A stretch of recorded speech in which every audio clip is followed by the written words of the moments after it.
Bueno, tema costos laborales, empleo, trabajo en negro. Estamos con dos especialistas, como te anticipé. Sebastián Echemendi, actualmente es profesor en la Universidad de Itela, fue subsecretario en el gabinete de Carlos Tomada. Gracias por venir. Y Jorge Colina, economista, es profesor en temas laborales, especialista del Instituto para el Desarrollo Social Argentino IDESA. Jorge, gracias por venir. A ustedes. Bueno, están, por supuesto, al tanto de esto que ha lanzado el gobierno a través de declaraciones de Duhovne y fundamentalmente después de Jorge Triaca, apuntando a los costos laborales, según ellos, como problema. ¿Qué primera opinión tienen sobre este camino que parece haberse abierto? Bueno, a ver, lo primero que habría que decir acá, Marcelo, digo, hay 3 puntos. El primero, si uno mira noviembre, el 60% de la torta previsional, es decir, el 60% de lo que cobra hoy un jubilado, se está financiando con los aportes. Entonces, como hizo el ministro de Economía, Duhovne, de llamar a esos impuestos ridículos, me parece, para empezar, algo que es poco responsable. Se dijo, ¿no? ¿Son ridículamente altos o exageradamente altos? Según digo, usar esas palabras con algo que está financiando el 60% de lo que cobra un jubilado que nos está mirando. Es más, ahora está financiando más porque con el fallo de la Corte y con la baja en impuesto a las ganancias, ahora importa más, digamos, esta parte de aportes y contribuciones que las rentas generales, digamos, ¿no? En segundo lugar, es un debate viejo, Marcelo. Digo, ya está, en ciencias sociales ya está establecido, digamos, no hay ninguna relación entre la baja de aportes y contribuciones, de cargas sociales y la creación de empleo. Te diría que es un debate viejo. Y sí está comprobado que, digamos, alterando esa fuente de financiamiento, corre mucho riesgo el financiamiento de la seguridad social.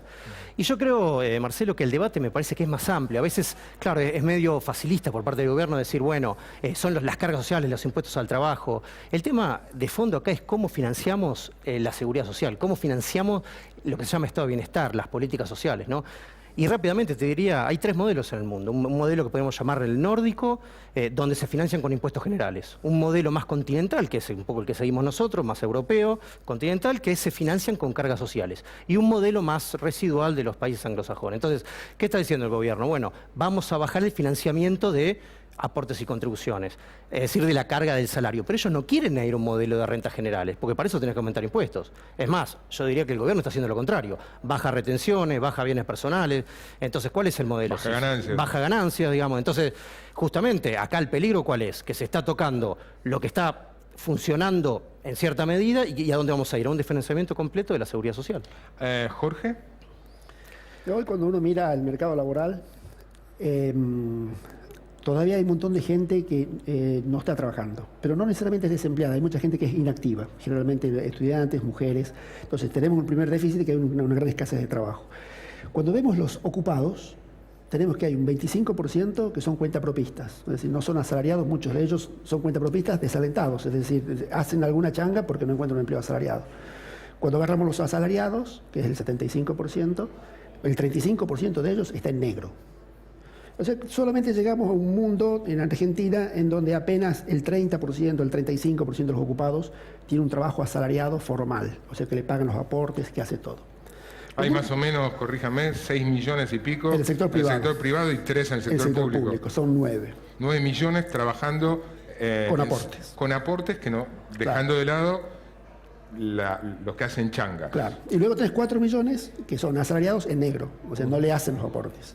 Y 3 millones más que son los cuentapropistas. Ahí también hay dictadores de trabajo. Entonces, cuando uno mira esos 4 millones que no le hacen aportes, la gran particularidad que tiene es que el 85% están en empresas con menos de 20 trabajadores. En las empresas grandes, en general, ellos tienen todos los trabajadores en blanco. Si no lo tienen en blanco, puede ser que sea un cuentapropista, alguien que lo están haciendo facturar. Pero el trabajador en negro, ese que le pagan en el del día o que lo pueden echar porque está enfermo, está en esos 4 millones de empresas chicas. Cuando uno ve esas empresas chicas, si pueden realmente pagar lo que son las cargas sociales, es imposible. Hoy pagar las cargas sociales en Argentina llegan a ser el 50% del salario de bolsillo del trabajador.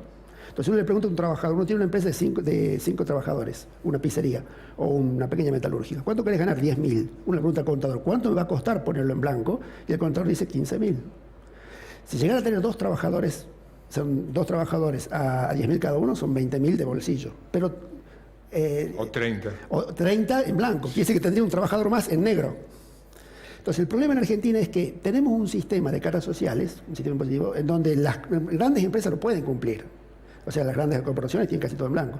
Ahora, el gran universo de pequeñas empresas no lo pueden cumplir. Entonces, ahí es donde está la irracionalidad. Yo creo que deberíamos pensar medidas por las cuales no le bajemos las cargas sociales a las grandes empresas, porque tienen gran productividad, tienen los trabajadores más productivos, los más educados. Es el 80% de los recursos que decía recién que van al ANSES vienen de las grandes empresas. Entonces, tratemos de no tocar eso. Tratemos de ver cómo hacemos para que las empresas más chicas puedan formalizar. Y ahí necesariamente tenemos que revisar las cargas sociales. Porque cuando uno le pregunta a un pequeño productor o a un comerciante, ¿por qué no lo pone en blanco? Porque me sale carísimo, es imposible. Entonces ahí es donde tenemos que revisar. ¿Coincidís con eso? No, o en parte, al menos en algún tema. A ver, la segmentación existe hoy. Digamos, ¿no? Hoy en una microempresa se paga 50% de contribuciones patronales. Si yo tengo una pyme de menos de 80, pago entre 25 y 50% menos por 2 años.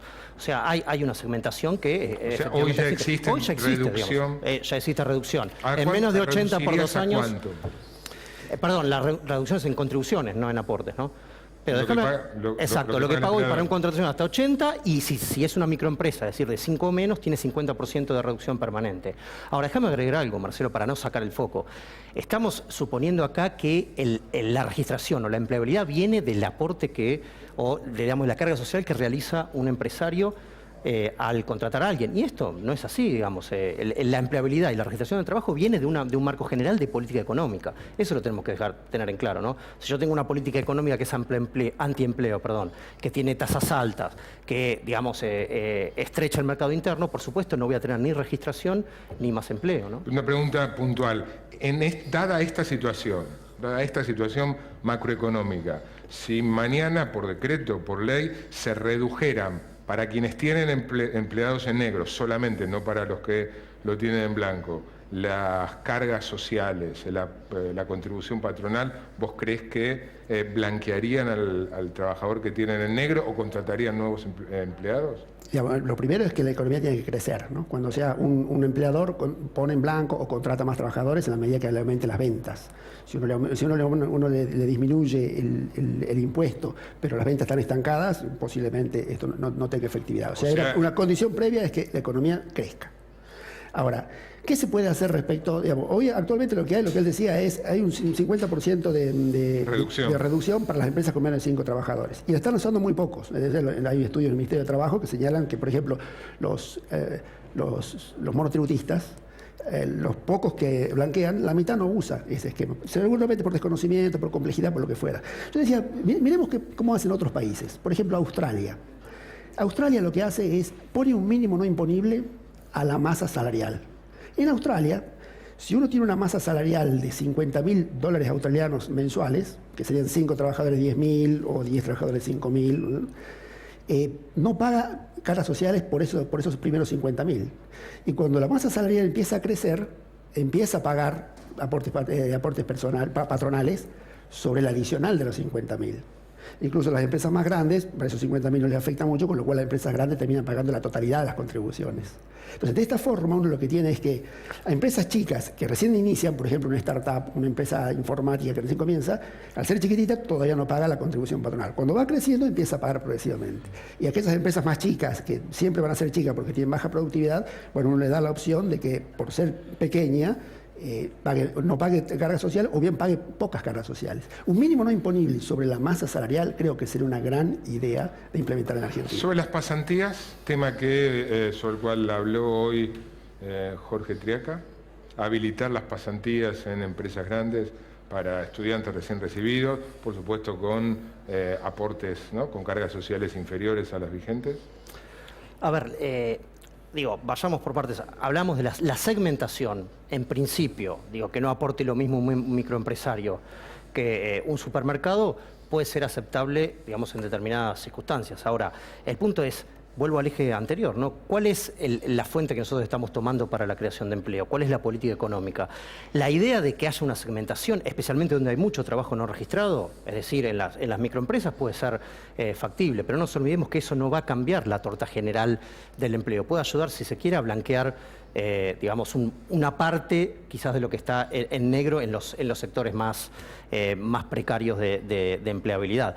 Las pasantías tienen que estar reguladas, absolutamente reguladas. Yo no creo... A ver, este gobierno está hablando de una política de empleo basada en pasantías, una política de empleo basada en la rebaja general. Puede haber instrumentos instrumentos de este tipo aplicados muy circunstancialmente que den resultado en un determinado segmento. Ahora, basar una política laboral en eso me parece que es absolutamente ilógico y que termina, digamos, siendo una transferencia general de recursos de los sectores empresarios sin ninguna contraprestación, ¿no? Jorge. Hoy hay un sistema de pasantías, o sea, las pasantías están vigentes. Lo que pasa es que es extremadamente complejo. Digamos, hay que cumplir con muchísimas cuestiones administrativas y luego está el gran riesgo de que si uno se llega a equivocar con alguno de los papeles, la penalización es que el joven deja de ser pasante y pasa a ser un trabajador estable. Entonces las empresas, para evitar el riesgo, directamente no toman. Entonces me parece que la idea del gobierno ahora es decir, nos tratemos de mejorar esto como para facilitar que las empresas tomen pasantes. ¿Es bueno o malo pasante? Mire, en todos los países del mundo, en los países desarrollados, hay contratos de pasantía, porque es la forma de facilitarle la entrada a los jóvenes al mundo del trabajo. Es la forma de darle una experiencia previa. Los jóvenes no consiguen trabajo porque no tienen experiencia, pero no tienen experiencia porque no trabajaron. Entonces, en la pasantía es como la transición, es decir, que tenga una experiencia para poder tener un currículum y poder tener más posibilidades de conseguir un empleo. Ahora, hay que evitar los abusos. ¿Qué es los abusos? No se puede tener un chico 3 años pasante. Con 6 años, con 6 meses o con 12 meses está bien. Y lo otro, las pasantías son un contrato entre una empresa y una institución educativa, que puede ser una escuela secundaria o una universidad. La institución educativa no deja de ser responsable de lo que le pase al pasante. Ellos tienen que poner un tutor y tienen que saber qué es lo que la empresa está haciendo con el estudiante. Eso es lo que no había pasado en el anterior caso. Quiero preguntarle sobre otro tema que hoy, acerca de esta misma problemática, el gobierno lanza, que volvió a hablar de flexibilización laboral, la contratación y el despido. Quiero preguntarle por eso y por el régimen de empleadas domésticas después de una breve tanda.